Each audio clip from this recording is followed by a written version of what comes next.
Magandang gabi. Ay, magandang hapon pala. Magandang gabi kasi medyo madilim na. Eto, naghihintay pa rin ako ng konting minuto para magtinda.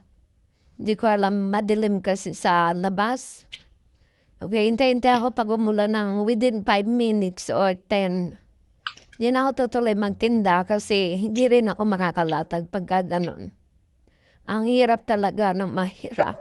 'Di ba? Pero kahit gano'n, masaya naman ang buhay, 'di ba? Gano'n lang. So, andito na naman po tayo, no? Magbigay po tayo ng reaction at opinion dito sa ating Bebe Labs. Siyempre, walang iba kundi sa ating Bebe Labs. Ah, congratulations po, no? Sa ating Peking Koreana. Ano siya? 88 subscribers na siya yun, di ba? May bali-balita nun, may nabasa ko sa comment na bumababa na daw yung subscriber niya. Lalo kang tumataas. Talaga ito mga na to, no? Congrats, Bebe Labs. At yung mo, tingnan ko nga kung ilan na yung mo. Ilan na yung views mo, simula't simula. Grabe, ang galing talaga nitong Bebe Labs. At saka, ang pinapanalangin ko sa kanya, wow, naka 19 million na siya. Grabe.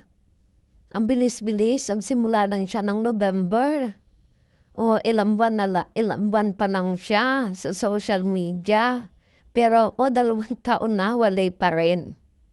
Nakikipaghabulan pa rin sa, sa pana. At saka talaga grabe, 88.1K subscribers na siya, 'di ba? At sana patuloy nating i-watch no skipping ads ang kanyang mga video. At share na rin natin kung maaari. At eto 'di ba, sabi niyo sa live na manood naman kayo ng videos ko. Siyempre, alam naman natin kung bakit kailangan niya talaga. Kasi nga, mayroon siyang pinagkatagastusan ngayon. At yun ay ang kanyang bahay, di ba? At siyempre, suporta na rin sa kanyang pamilya. So patuloy nating panoorin. Suportahan o skipping ads kasi ganun ginagawa ko eh.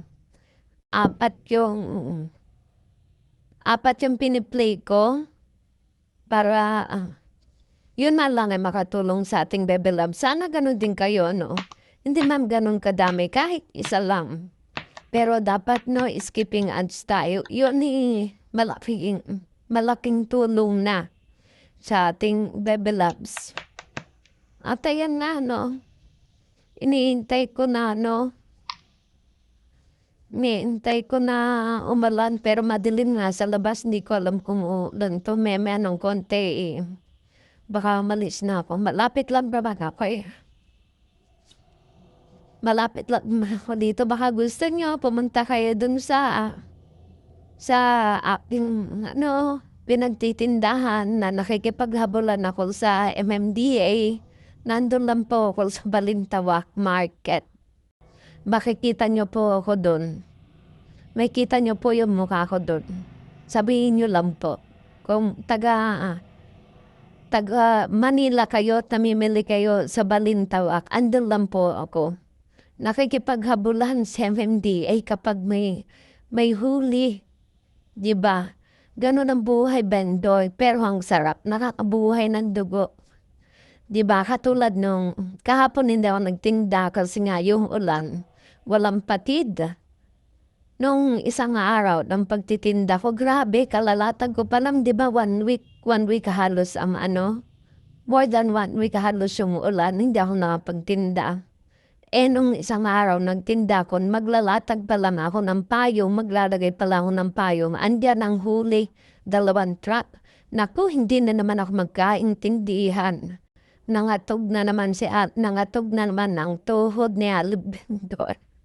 Grabe, kapag may huli talaga, nakakanerbiyos, nakakabuhay ng dugo. Pero at the same time, ano ka, parang para bang ako kasi hindi ako nahihiya na sabihin vendor ako kasi alam ko legal yung ginagawa ko. Ay, pagkalagay na bawal talaga yung ano, yung vendor. Pero saglit lang naman kami, gano'n. Tsaka hindi naman kami pasaway, lalo na ako. Hindi kami katulad ng ibang vendor na ang pasaway talaga. Hindi, pag sinabing ano, ay, alis na kayo dyan, alis. Pero binibigyan din kasi kami ng oras para magtinda. Pero kapag talaga may huli, ay go away ka. Ganon. Pag yung bigla na may huli, si MMDA tsaka MDADA nang huli, pag alam mong nandiyan na, lalo na pag may truck, ay nako, karipas ka na ng takbo. Para hindi matikitan, di ba? Ganon po ang buhay ng vendor. Masarap na mahirap. Masarap dahil alam mo, kinikita mo yung pera sa dugo at pawis mo. Di ba? Kumbaga sa ano, pinaghirapan mo. Masarap yung ganon. Ang sarap ng pakiramdam kapag ka ganon. Ako talaga, hindi ko kinahihiya yun. At ganon naman po, no? Katulad ng sinabi ko, patuloy po nating suportahan si Baby Labs. At share po natin ang kanyang mga video. Ganon. At no, skipping na ads po tayo. At ayan po mo, medyo talagang pagbibigyan ako ngayon. Makakapagtinda ata ako. Hindi umulan. Ano na ako eh. 6 minutes na ako ng pagdadaldal eh. Wala pa rin. So, pitinda na si Alim Pedro.